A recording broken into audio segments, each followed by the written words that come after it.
Chicken pakora খেতে কার না ভালো লাগে? কম বেশি সবাই কিন্তু চিকেন পাকোড়াটা খুবই বেশি পছন্দ করি।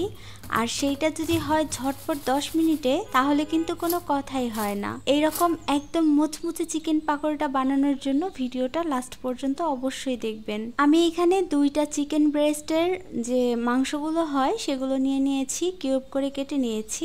আর এর মধ্যে একটা ডিম দিয়ে দিলাম, হাফ চা চামচ লবণ দিয়ে দিলাম, আধা চা চামচ রসুন বাটা, আধা চা চামচ আদা বাটা, আধা চা চামচ দিয়ে দিয়েছি জিরার গুঁড়া, আধা চা চামচ ধনিয়া গুঁড়া, আধা চা চামচ গরম মশলার গুঁড়া, 1 চা চামচ লাল মরিচের গুঁড়া দিয়েছি, 1 চা চামচ সয়া সস আর 1 চা চামচ টমেটো সস দিয়ে দিলাম, আধা চা চামচ কালো গোলমরিচের গুঁড়া দিলাম। মশলাগুলো দেওয়া হয়ে গেলে এবার নেড়ে ভালো করে চিকেনের সাথে মিশিয়ে নিয়ে দিয়ে দিচ্ছি পেঁয়াজ কুচি।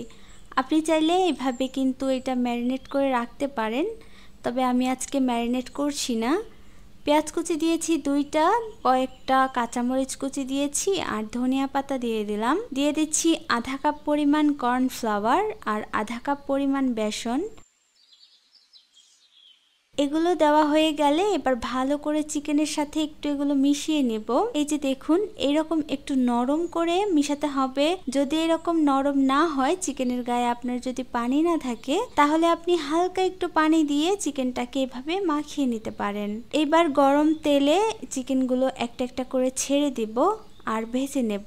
মিডিয়াম থেকে একটু কম আঁচে এই চিকেনগুলোকে ভাজতে হবে। বেশি আঁচ দিলে ভেতরের চিকেনটা হবে না, আর কম আঁচে ভাজলে কিন্তু মজা লাগবে না। এটা আমি সবগুলো ভেজে উঠিয়ে নিচ্ছি। আর দেখুন এটা দেখতে কতটা সুন্দর হয়েছে, মাশাআল্লাহ।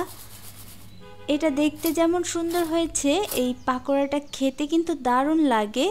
আপনি চাইলে বাসায় এইভাবে পাকোড়াটা তৈরি করে দেখবেন, বাসায় সবাই পছন্দ করবে। আশা করছি সবসময়ের মতো আজকের রেসিপিও আপনাদের কাছে ভালো লাগবে। ভালো লাগলে চ্যানেলটা সাবস্ক্রাইব করতে ভুলবেন না। আপনাদের ফ্রেন্ড অ্যান্ড ফ্যামিলির সাথে অবশ্যই শেয়ার করবেন। আজকে এখানে বিদায় নেব। সবাই ভালো থাকুন, সুস্থ থাকুন। আল্লাহ হাফেজ।